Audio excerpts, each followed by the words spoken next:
Weekend മീഡിയയിലേക്ക് ഏവർക്കും സ്വാഗതം. പ്ലസ് വണ്ണിന്റെ റിസൾട്ടുമായി ബന്ധപ്പെട്ട് ചില സൂചനകളൊക്കെ വിദ്യാഭ്യാസ മേഖലയിൽ നിന്ന് പുറത്തു വരുന്നുണ്ട്. സാധ്യതകൾ മാത്രം നിങ്ങളോട് പങ്കുവയ്ക്കുകയാണ്. അതിനു മുമ്പ് വിദ്യാഭ്യാസപരമായ വാർത്തകളും വിദ്യാർത്ഥികൾ അറിയേണ്ട വാർത്തകളും നിങ്ങളുടെ മുമ്പിലേക്ക് എത്തിക്കുന്ന വീക്കെൻഡ് മീഡിയ എന്ന ചാനൽ നിങ്ങളൊന്ന് സബ്സ്ക്രൈബ് ചെയ്യുക.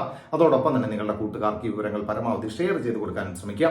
അപ്പോൾ എന്തായാലും പ്ലസ് വണ്ണിന്റെ റിസൾട്ടുമായി ബന്ധപ്പെട്ട് പല അധ്യാപകരുമായിട്ട്, പ്രത്യേകിച്ച് വാല്യുവേഷൻ ക്യാമ്പുകളിലൊക്കെ പങ്കെടുത്ത പല അധ്യാപകരുമായിട്ട് സംസാരിച്ചപ്പോൾ നമുക്ക് മനസ്സിലാക്കാൻ സാധിക്കുന്നത് അവർ പറയുന്ന ചില കാര്യങ്ങളുണ്ട്, വളരെ പ്രധാനപ്പെട്ട കാര്യങ്ങൾ. അതായത് ഇപ്പോൾ നിലവിൽ നടന്നുകൊണ്ടിരിക്കുന്നത് പ്ലസ് വണ്ണിന്റെ അഡ്മിഷനുമായി ബന്ധപ്പെട്ട പ്രൊസീജിയർ നടന്നുകൊണ്ടിരിക്കുകയാണ്. അടുത്ത മാസത്തോടുകൂടി അലോട്ട്മെന്റ് വരും. അപ്പോൾ അപേക്ഷിക്കാനുള്ള സമയം ഇന്ന് മുതൽ വിദ്യാർത്ഥികൾക്ക് നൽകിയിരിക്കുകയാണ്. അതോടൊപ്പം തന്നെ SLCയുടെയും പ്ലസ് ടുവിന്റെയും റീവാല്യുവേഷൻ അപേക്ഷിക്കാനുള്ള സമയം അവസാനിച്ചു. ഇനി ഈ ആഴ്ച തന്നെ വാല്യുവേഷൻ പ്രൊസീജിയർ, ഈ പേപ്പർ നോക്കുന്ന പ്രൊസീജിയറുകൾ ആരംഭിക്കും. അതുകൊണ്ട് തന്നെ ഈ ഒരു മാസം, മെയ് മാസം മുഴുവൻ വിദ്യാഭ്യാസ വകുപ്പ് നല്ല തിരക്കിലായിരിക്കും. റീവാല്യുവേഷൻ കഴിഞ്ഞ് അതിന്റെ റിസൾട്ട് പ്രഖ്യാപിക്കണം.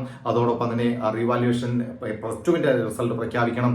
അതോടൊപ്പം തന്നെ പ്ലസ് വണ്ണിന്റെ അഡ്മിഷനുമായി ബന്ധപ്പെട്ട പ്രവർത്തനങ്ങൾ നടത്തണം. അപ്പോൾ ഇതൊക്കെ കൊണ്ട് വിദ്യാഭ്യാസ വകുപ്പ് നല്ല തിരക്കിലാകുന്ന ഒരു മാസമാണ്. അതോടൊപ്പം തന്നെ അടുത്ത വർഷത്തേക്കുള്ള അല്ലെങ്കിൽ അധ്യയന വർഷത്തേക്കുള്ള വിദ്യാർത്ഥികളുടെ പ്രവേശനോത്സവം അടക്കം സംഘടിപ്പിക്കേണ്ടതുണ്ട്. അപ്പോൾ അത്തരത്തിൽ വലിയ സജീവമായിട്ട് വലിയ തിരക്കേറിയ ഘട്ടത്തിലൂടെ വിദ്യാഭ്യാസ വകുപ്പ് മുന്നോട്ട് പോകുന്ന ഒരു കാലഘട്ടമാണ് മെയ് മാസം. അതുകൊണ്ട് തന്നെ ജൂൺ മാസത്തിലേക്ക് മാത്രമായിരിക്കും പ്ലസ് വണ്ണിന്റെ റിസൾട്ട് വരിക എന്നുള്ള സൂചനയാണ് ഇപ്പോൾ വിദ്യാഭ്യാസ മേഖലയിൽ നിന്ന് പുറത്തു വരുന്നത്. പരിശോധിക്കുമ്പോൾ നമുക്ക് ചിന്തിക്കുമ്പോൾ തന്നെ ഏകദേശം മനസ്സിലാക്കാൻ കഴിയുന്നതും അത് തന്നെയാണ്. കാരണം പ്ലസ് വൺ പരീക്ഷ വളരെ വേഗത്തിൽ പ്രഖ്യാപിച്ചതുകൊണ്ട് വിദ്യാഭ്യാസ വകുപ്പിന് ക്രെഡിറ്റ് ഒന്നും ഉണ്ടാകാൻ പോകുന്നില്ല.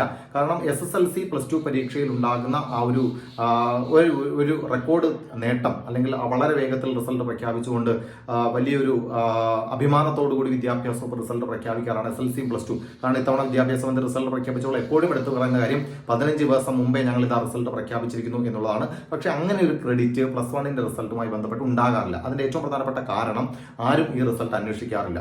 കാരണം പ്ലസ് വണ്ണ് ജയിച്ചോ തോറ്റോ എന്നൊന്നും ആരും ചോദിക്കാറില്ല. പ്ലസ് വണ്ണിൽ ഒരു തോൽവിയുമില്ല എന്നുള്ളത് കൊണ്ട് പ്ലസ് വൺ ആരും തോക്കാറില്ലല്ലോ. അതുകൊണ്ട് പ്ലസ് വണ്ണിന്റെ റിസൾട്ട് പ്ലസ് ടുവിന്റെ റിസൾട്ടിന്റെ കൂടെ ആഡ് ചെയ്യുമ്പോൾ മാത്രമാണ് റിസൾട്ടിന് പ്രാധാന്യം കിട്ടുന്നത്. അതുകൊണ്ട് തന്നെ പ്ലസ് വണ്ണിന്റെ റിസൾട്ട് ആരും ചിന്തിക്കാറില്ല, ആരും ചോദിക്കാറില്ല. അതുകൊണ്ട് തന്നെയാണ് ഈ പ്ലസ് വണ്ണിന് വലിയൊരു പ്രാധാന്യം റിസൾട്ട് പ്രഖ്യാപനത്തിൽ ഉണ്ടാകാത്തത്. അതുകൊണ്ട് തന്നെ ജൂൺ മാസത്തോടു കൂടി മാത്രം നമ്മൾ പ്ലസ് വണ്ണിന്റെ റിസൾട്ട് പ്രതീക്ഷിച്ചാൽ മതി എന്നാണ് പല അധ്യാപകരുടെയും ഭാഗത്തു നിന്ന് നമുക്ക് ഉണ്ടാകുന്ന കാര്യം. അതോടൊപ്പം തന്നെ നമ്മുടെ റിസൾട്ട് വരുന്നതിന് ഏകദേശം ഒരാഴ്ച മുമ്പ് തന്നെ വിദ്യാഭ്യാസ വകുപ്പ് അതിന്റെ സൂചനകൾ നൽകും എന്നും അധ്യാപകർ പറയുന്നുണ്ട്. എന്തായാലും റിസൾട്ടിന് വേണ്ടി നമുക്ക് കാത്തിരിക്കാം. മറ്റു വിദ്യാഭ്യാസ വാർത്തകളും വിശേഷങ്ങളും ഒക്കെയായി നിങ്ങളുടെ മുമ്പിലേക്ക് എത്താം. ചാനൽ ഫോളോ ചെയ്യാൻ മറക്കരുത്. ബൈ.